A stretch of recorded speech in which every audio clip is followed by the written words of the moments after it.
I was there for a week, and we went with an organization called USIEA, U.S. Israel Educational Association, and the people at J.H. Ranch, folks in Birmingham would know Heather and Bruce Johnston and their ministry in Birmingham and out in California. They've also got a J.H. Israel in Samaria, in the city of Ariel. I also went to Ariel University and had been there now. This was my second time there, and went on behalf of Auburn, and we're beginning to look at some ways to integrate and do some cooperation for students and some different programming, and very excited about the possibility there. So very grateful that Auburn's looking into that possibility. And I did a lot to try to set our trip up for when we go back in August with the team. We saw most of the sites, and so trying to pick and choose what sites the players would enjoy the most and have the most meaningful. For example, there's an opportunity to go up north into the Sea of Galilee and see where Jesus really did a lot of his teaching, performed most of his miracles, and taught his disciples. And also the Jordan River is one of the places. It's the mighty Jordan River is the widest. I say that facetiously because it's not very wide. Is up in that part, and have the guys maybe go get baptized for those that want to, and things like that. Making sure visited Yad Vashem, the Holocaust Memorial. I think that would be very impactful for the teams, as well as a lot of the historic sites. There's a lot of Judeo-Christian history there. So that's what I just got off the plane to do. Now coming back here last night, we had a great evening last night. We raised a lot of money. Coach Harsin and Alan Green both were here, which I'm very grateful for, very appreciative of their support. I think that got an opportunity to visit with some of our best fans, and so I had a great night last night. We got a little rain delay here. This was one of the great things about coaching basketball. I've never been involved in a rain delay. You guys just got done with football, baseball, and that's your life, right? We play rain or shine in basketball. So excited about getting this tournament underway. To benefit Children's Harbor. Children's Harbor is a very, very special place, for children and for families, and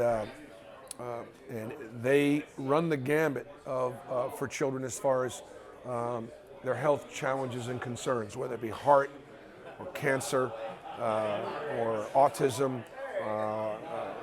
blind, hearing impaired, you name it. And they use this amazing facility called Children's Harbor for families to have regular vacations, just like other kids and families get to have. But obviously there's all kinds of assistance provided. So, I believe that we're well after the contribution we will be making.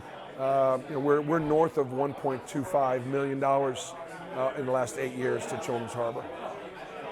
So we talked last night also about really about the fact that so much of that we've been able to do. We do it together. If you think about what we're able to accomplish with Outlive, giving $250,000 away this year to patients and folks that are battling cancer, that have some financial challenges, and then you add it to what we're doing here. Again, this is not Auburn basketball doing it or Bruce Pearl doing it. This is because of the support we get from the Auburn community and our fan base that allows us to do these things, and we're just sort of that vehicle. So we've got a lot accomplished and look forward to doing much more. Questions about anything? With Alan at the G League, I guess I don't know how much you've communicated Yep. with him and his guys over there, but just how beneficial of an experience is that for a guy like him, and do you have any inkling of the way he's leading at the moment? Yeah, I think he's got a couple more workouts this week, and then we'll hear about what he decides to do. I think the experience was really good, and I think he wanted that experience as much as anything. He wanted to be able to get a sort of a fresh starting point on where he is right now as it relates to the draft, as it relates to the competition. And I think he learned a lot at the combine, what he did well, what he needs to do more of. Can he move the needle in the last 2 workouts? We'll see. But I think the experience is going to be really good for him individually. And I think that that's why you have this sort of window where you're able to sort of test the waters, but really learn as much as anything about where you are and where the competition is, and what needs to be done from this point forward. How do you feel about your roster so far that you put together for this upcoming season? Well, right now we got 12 guys on scholarship if Allen comes back, and I get 13. So last year I had 11 guys on scholarship, so we're +1. We were able to put Preston on scholarship a year ago. I have that scholarship available to us. If we don't sign another player in this recruiting period, I really don't know whether we will or not. And a lot of that is going to determine what Al does. Then there's a possibility that Lior Berman could get that scholarship. And also be mindful that over a period of, I believe it's 4 or 5 years, we've got to take a 2 scholarship penalty. We took one this past year, only having 12 guys on scholarship. We've got to do that one more time.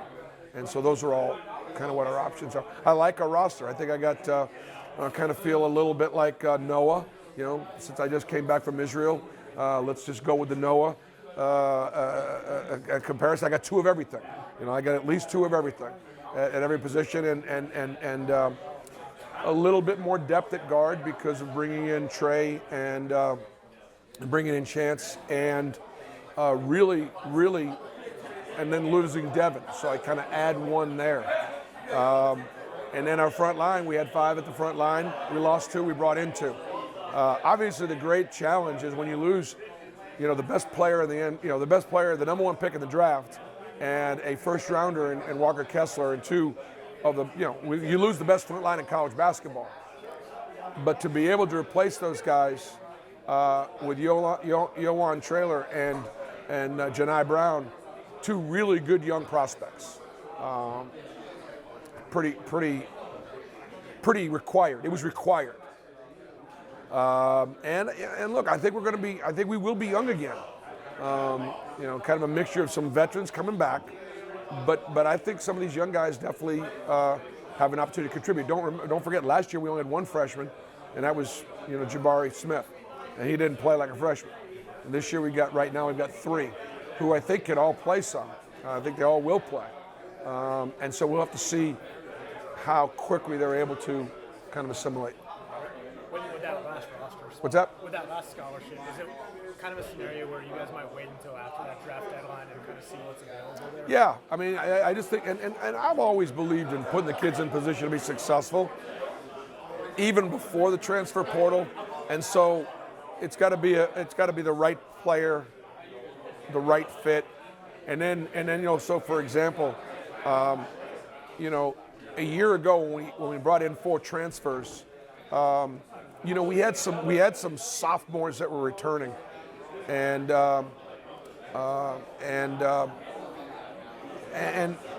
it felt like because we had lost Sharif, we had lost JT, we had some other guys that had been in the program transfer.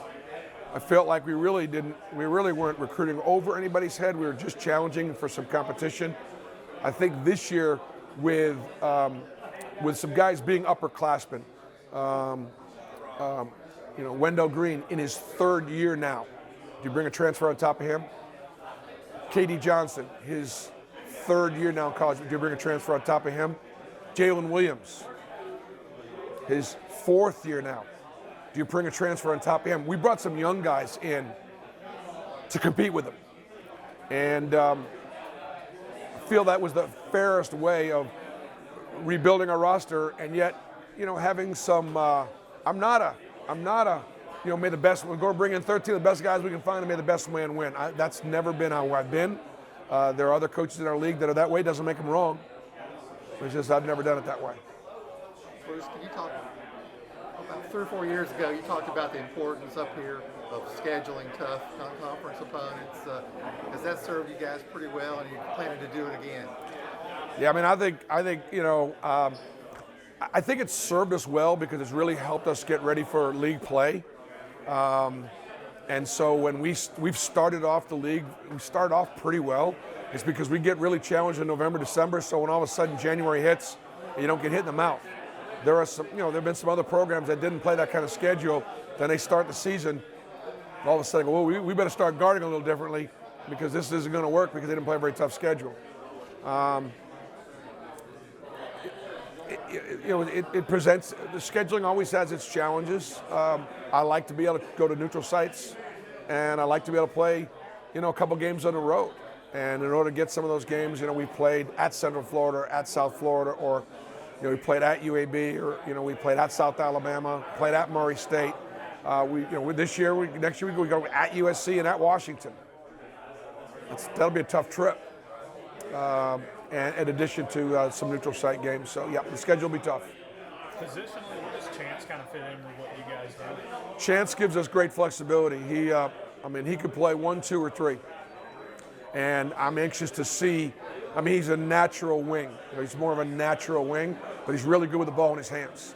So can he challenge, and can he challenge Zepp, Wendell, Trey, who, Trey would be more of a point guard, but Trey could do things with it without the ball also. So I think it's going to be I think the competition is going to be great this summer, but I also think there are going to be some guys, Wendell's going to be a point guard. Trey can play 1 and 2. Zepp can play 1 and 2. Chance can play 1, 2, and 3. So there'll be some real competition and some opportunity to move some guys around a lot. Okay, good.